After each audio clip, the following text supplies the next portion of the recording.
بسم اللہ الرحمن الرحیم۔ السلام علیکم۔ یوٹیوب چینل پر طارق متین آپ کو خوش آمدید کہتا ہے۔ اب تک ڈسکس ہو رہا ہے سوشل میڈیا پر، لوگ غم و غصے کا اظہار کر رہے ہیں، ہر شخص عمران خان کے ساتھ کھڑا ہوا ہے۔ ایسے حالات میں بی بی سی اردو نے ہمیشہ کی طرح ایک بار پھر کھچ ماری ہے، ایک ٹھیک ٹھاک بڑی کھچ ماری ہے۔ آئی ایس پی آر نے اس پر ایک جواب دیا ہے۔ بی بی سی اردو کی اس کھچ کی بات کریں گے اور آئی ایس پی آر کے جواب کی بات کریں گے۔ اس کے علاوہ ہمارے ایک سینئر صحافی ہیں، بہت سینئر صحافی، میں نے ان کے ساتھ آپ نیوز میں کام کر رکھا ہے اور ان سے بہت پہلے میری ایک ملاقات ہوئی تھی۔ پاکستان کے بڑے اخباروں میں کالمز لکھتے ہیں۔ انہوں نے بی بی سی اردو کی ماری گئی کھچ پر جو بات کی ہے وہ ملاقات کو، اور ملاقات بھی بی بی سی اردو کے مطابق یہاں تک لے گئی ہے کہ ملاقات انتہائی ناخوشگوار ہوئی اور عمران خان صاحب پر ہاتھ بھی اٹھا دیا گیا۔ یہ ہمارے ایک سینئر صحافی جو ہیں اس پروپیگنڈا کا حصہ بنتے ہوئے پروپیگنڈا کو نیکسٹ لیول پر لے کر گئے، یہ بھی میں آپ کو اس ویڈیو میں بتاؤں گا۔ اور اس کے علاوہ جو ہے بات کریں گے ڈاکٹر ارسلان خالد کی بھی اس ویڈیو میں کہ اس وقت صورتحال کیا ہے، کہاں ہے اور اس وقت ہو کیا رہا ہے۔ سب سے پہلے تو یہ جان لیجئے کہ عمران خان صاحب کے لیے اس وقت سوشل میڈیا پر ایک حمایت کا طوفان آیا ہوا ہے۔ پاکستان کے اخبارات، web sites, social media, Twitter بھرا ہوا ہے عمران خان سے حمایت کے لیے۔ عمران خان کے ساتھ کھڑے ہونے والوں کی بڑی تعداد میں ٹویٹس، ان کی پوسٹ، ان کے پیغامات، ان کی محبت عمران خان کے لیے نظر آ رہی ہے، بہت بھرپور انداز میں نظر آ رہی ہے۔ ہر شخص یہ کہہ رہا ہے کہ ہم اگلی بار عمران خان کو 2/3 میجورٹی کے ساتھ لے کر آئیں گے۔ یہ عمران خان کے لیے ان کی محبت کا انداز ہے۔ بی بی سی اردو نے کیا کیا تھا میں آپ کو پہلے وہ بتا دوں۔ بی بی سی اردو نے خبر اپنے نمائندے آصف فاروقی کے نام کے ساتھ شائع کی، اور بی بی سی اردو نے یہ لکھا کہ جو کچھ ہو رہا تھا اس میں پارلیمنٹ ہاؤس مرکز نگاہ تھا، لیکن پھر افطار کے بعد وزیر اعظم ہاؤس مرکز نگاہ بن گیا۔ اور بی بی سی اردو آگے جا کے لکھتا ہے کہ وزیر اعظم عمران خان نے وفاقی کابینہ کا ہنگامی اجلاس طلب کیا، اور اس کے ساتھ ہی اپنے قانونی اور سیاسی مشیروں، اسپیکر، ڈیپٹی اسپیکر اور بعض بیوروکریٹس کو بھی طلب کر لیا گیا۔ کابینہ کے اجلاس میں اس مبینہ کیبل کو بعض عہدیداروں کو دکھانے کی منظوری دی گئی، جس کے بارے میں سابق وزیر اعظم عمران خان کا کہنا تھا کہ اس مراسلے میں ان کی حکومت کے خاتمے کے لیے امریکی سازش کی تفصیل درج ہے۔ اس دوران قومی اسمبلی اسپیکر اور ڈیپٹی اسپیکر بھی ایوان وزیر اعظم پہنچے، لیکن انہیں وزیر اعظم کے دفتر کے برابر والے لاؤنج میں انتظار کرنے کا کہا گیا۔ اب آگے بی بی سی اردو لکھتا ہے، اس دوران دو بن بلائے مہمان بھی بذریعہ ہیلی کاپٹر غیر معمولی سیکیورٹی اور چاقو چوبند جوانوں کے حصار میں وزیر اعظم ہاؤس پہنچے اور وزیر اعظم سے تقریباً پون گھنٹہ تنہائی میں ملاقات کی۔ بی بی سی اردو لکھتا ہے اب یہ بات ہو رہی ہے بی بی سی اردو کے مطابق آرمی چیف کی اور D G I S I کی، یہ نام لیے بغیر لکھ رہے ہیں، اور پھر اس کے بعد آئی ایس پی آر نے اس بارے میں بتایا بھی۔ اس ملاقات میں کیا بات ہوئی ظاہر ہے اس بارے میں کوئی اطلاعات دستیاب نہیں ہیں، تاہم باوثوق اور معتبر سرکاری ذرائع جنہوں نے اس ملاقات کے بارے میں بعد میں معلومات فراہم کی گئیں، انہوں نے بی بی سی کو بتایا کہ ملاقات کچھ زیادہ خوشگوار نہیں رہی۔ وزیر اعظم کے لیے مہمانوں کی یوں بن بلائے اچانک آمد غیر متوقع تھی۔ عمران خان ہیلی کاپٹر کے منتظر تو تھے، لیکن اس ہیلی کاپٹر کے مسافروں کے بارے میں ان کا اندازہ اور توقعات بالکل غلط ثابت ہوئیں۔ اب بی بی سی اردو یہ کہہ رہا ہے کہ عمران خان صاحب ایک اور ہیلی کاپٹر میں ایک اور شخصیت کے منتظر تھے جنہیں عمران خان نے آرمی چیف بنانے کا حکم دے دیا تھا۔ یعنی بی بی سی یہ کہہ رہا ہے کہ عمران خان صاحب جو ہیں وہ army chief general Qamar Javed Bajwa صاحب کو ان کے عہدے سے ہٹا رہے تھے، اور جنہیں آرمی چیف بنا رہے تھے عمران خان صاحب ان کا انتظار کر رہے تھے۔ اب بی بی سی اردو جو ہے کہتا ہے، ذرائع کا کہنا ہے کہ سابق وزیر اعظم توقع کر رہے تھے کہ ہیلی کاپٹر میں ان کے 9 مقرر کردہ عہدیدار وزیر اعظم ہاؤس پہنچیں گے، اور اس کے بعد شور و غوغا مدھم پڑ جائے گا جو سپریم کورٹ کے فیصلے کے بعد پارلیمنٹ ہاؤس سے شروع ہوا تھا۔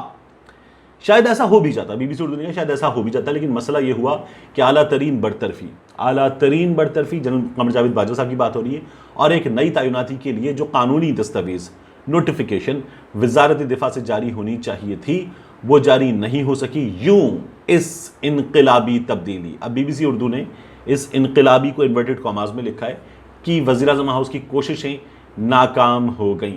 اب بی بی سی اردو نے آگے جا کر اس میں آئی ایس پی آر کے ورڈز شامل کر لیے ہیں۔ پہلے یہ خبر رات کی تھی، اور اب جو میں آپ کو اسکرین شاٹ دکھا رہا ہوں تو اس اسکرین شاٹ میں آپ دیکھ سکتے ہیں بی بی سی اردو نے اسے کچھ دیر پہلے اپڈیٹ کیا. تاہم اتوار کی صبح برری فوج کے ترجمان ادارے نے بی بی سی کی خبر کی تردید جاری کیا. ایس پی آر کی جانب سے کہا گیا کہ بی بی سی کی یہ خبر حقائق کے منافی ہے. آئی ایس پی آر کے مطابق اس پروپیگنڈا خبر میں کوئی معتبر، مستند اور متعلقہ ذرائع نہیں اور یہ بنیادی صحافتی اقدار کے خلاف ہے.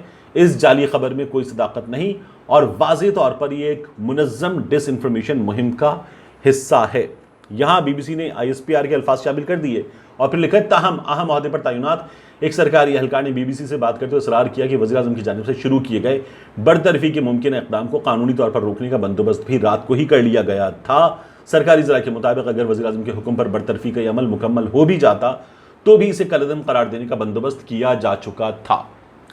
اب یہ جو بات ہو رہی ہے یہ بات ہے ایک مفروضے کی بنیاد پر. اسلام آباد میں ایک وکیل ہے، اس وکیل نے ایک درخواست جو ہے بہت پہلے سے تیار کر کے رکھی ہوئی تھی اور درخواست جو ہے وہ میں آپ کو دکھا بھی دوں تو اس میں آپ دیکھ سکتے ہیں کہ درخواست میں کچھ عجیب بلینک سپیسز وغیرہ چھوڑے پہلے سے تیار کر کے رکھی ہوئی تھی. ہوا یہ کہ ہمارا میڈیا جو ہے وہ سوشل میڈیا اور میڈیا پر ہماری میڈیا کے لوگ پروپیگنڈا کرنے لگے کہ عمران خان ایک اہم شخصیت کو ان کے عہدے سے ہٹا رہے ہیں اور اس کے بعد سیکیورٹی لگ گئی. لوگوں نے کہا سیکیورٹی لگ گئی. سیکیورٹی سپریم کورٹ کی بار بھی لگی تھی جب فیصلہ آنے والا تھا. تمام اہم مواقع پر سیکیورٹی لگ جاتی ہے کہ ممکن ہے کچھ لوگ جمع ہو جائیں تو سیکیورٹی لگ گئی. عمران خان صاحب یہ کرنے والے تھے. یہ ہمارے میڈیا کا خاص طور پر میں آپ کو بتاتا ہوں جیو نیوز کا اور وہاں پر موجود کچھ لوگوں کا پروپیگنڈا تھا کہ یہ ان کی جانب سے کیا جا رہا ہے. وزیر اعظم صاحب ایسا کچھ کرنے والے ہیں. وزیر اعظم صاحب نے یہ بتا دیا کہ ایسا نہیں ہے. وزیر اعظم صاحب سے ڈاکٹر معید پیرزادہ، صابر شاکر، ارشد شریف، عمران ریاض خان مختلف لوگ ملاقات کر رہے تھے تو ایسا کچھ بھی نہیں ہوا تھا. یہ وزیر اعظم کو اس وقت پتہ چلا اور وہ لوگ وہاں موجود تھے. عمران خان صاحب نے کہا ایسا کچھ بھی ہونے نہیں جا رہا. اس کے بعد ہمارے ایک سینئر صحافی ہیں اور یہ ہیں وجاہت مسعود صاحب. وجاہت مسعود صاحب نے اپنے ٹویٹر پہ آ کے بی بی سی کی خبر کا حوالہ دیا اور بی بی سی کی خبر کا حوالہ دینے کے بعد وجاہت صاحب نے جو باتیں کی اس میں انہوں نے یہ بھی بتا دیا کہ عمران خان صاحب جو ہیں ان کے چہرے پر تحریک عدم اعتماد کا مطلب سمجھانے کے لیے کچھ دباؤ ڈالا گیا ہے اور جو دباؤ ڈالا گیا ہے اس دباؤ کے نشانات ان کے چہرے پر ہیں. یعنی عمران خان صاحب پہ ہاتھ اٹھایا گیا ہے. یہ وجاہت مسعود صاحب کا دعویٰ ہے جس کا میں آپ کو اسکرین شاٹ بھی دکھا رہا ہوں. وجاہت مسعود صاحب نے یہ ٹویٹ کیا اور کہا کہ یہ عمران خان صاحب کے ساتھ ہوا ہے. میں نے پی ایم ہاؤس جو تھا وہاں پر بھی اور اب جو بنی گالا ہے وہاں پر بھی اس خبر کو چیک کیا. یہ خبر مکمل طور پر غلط ہے. وجاہت مسعود صاحب کی یہ خبر غلط ہے. ڈاکٹر ارسلان خالد صاحب جو ہیں ان کے بارے میں پاکستان تحریک انصاف نے یہ بتایا کہ ان کے گھر پر رات گئے چھاپا مارا گیا اور رات گئے مارے گئے چھاپے میں ان کے گھر پر موجود جو ان کی 80 برس کی بوڑھی والدہ ہیں ان سے گھر کے لوگوں سے بدتمیزی کی گئی. موبائل فون، لیپ ٹاپ وغیرہ اٹھا لی گئے. شہباز گل صاحب نے یہ کہا ہے کہ وہ ایک محب وطن آدمی، انہیں اس بات کا اندازہ تھا اس لیے انہوں نے انہیں کہا تھا کہ گھر پر نہ جائیں، کہیں منتقل ہو جانے کے لیے کہا تھا، وہ وہاں چلے گئیں. اور میری ڈاکٹر ارسلان خالد صاحب سے اکثر بات چیت ہوتی رہتی تھی. کل رات میں بھی کافی لیٹ ان سے بات ہوئی تھی. یہ سب کچھ ہو جانے کے بعد یہ جو چھاپے کی خبر ہے اس سے کچھ دیر پہلے تو ارسلان خالد صاحب جو ہیں وہ تب بھی مجھے یہ کہہ رہے تھے کہ عمران خان صاحب جو ان کے اسپرٹس ہائے ہیں اور ہم جو ہے وہ پاکستان کے اداروں کے خلاف بات نہیں کر رہے اور نہ پہلے کی ہے نہ اب کریں گے. یہ عمران خان صاحب کا فیصلہ ہے کیونکہ فوج پاکستان کی بقا کی ضامن ہے.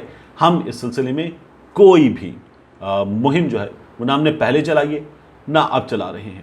ڈاکٹر ارسلان خالد صاحب کے بارے میں ان کے تمام دوست سوشل میڈیا پر یہ بتا رہے ہیں کہ ان کے گھر پر یہ چھاپا پڑا ہے اور کچھ لوگ فیک اکاؤنٹ کے ذریعے یہ بھی بتا رہے ہیں کہ ہمارے گھر کے باہر پولیس ہے، میں ارسلان خالد کی بہن ہوں وغیرہ وغیرہ. یہ چیزیں بھی ہو رہی ہیں اس وقت. لیکن بہرحال ارسلان خالد صاحب کے معاملے میں جو بھی ہوا ہے وہ ایسے نہیں ہونا چاہیے. ارسلان خالد صاحب کے بارے میں اگر کچھ چیزوں کے اگر ثبوت ہیں تو وہ ثبوت سامنے آئیں اور جو کچھ بھی ہے وہ قانونی انداز میں ہونا چاہیے. اور اس کے بعد جو ہے اگر کچھ نکلتا ہے تو عدالتیں موجود ہیں. کچھ نہیں نکلتا ہے تو پھر ارسلان خالد جو ہیں ہی ڈیزروز ٹو بی فری. اور یہ جو جس انداز میں کارروائی ہوئی ہے یہ کارروائی اس سے پہلے بھی غلط تھی، اب بھی غلط ہے، آگے بھی ہوگی. تو ایسی کوئی بھی کارروائی غلط ہے. یہ کسی بھی جمہوری معاشرے میں قانون پر جہاں عمل درآمد ہوتا ہے اس معاشرے میں کسی بھی طور پر نہیں ہونا چاہیے. شاہ محمود قریشی صاحب آ رہے ہیں شہباز شریف صاحب کا مقابلہ کرنے کے لیے انتخابات میں.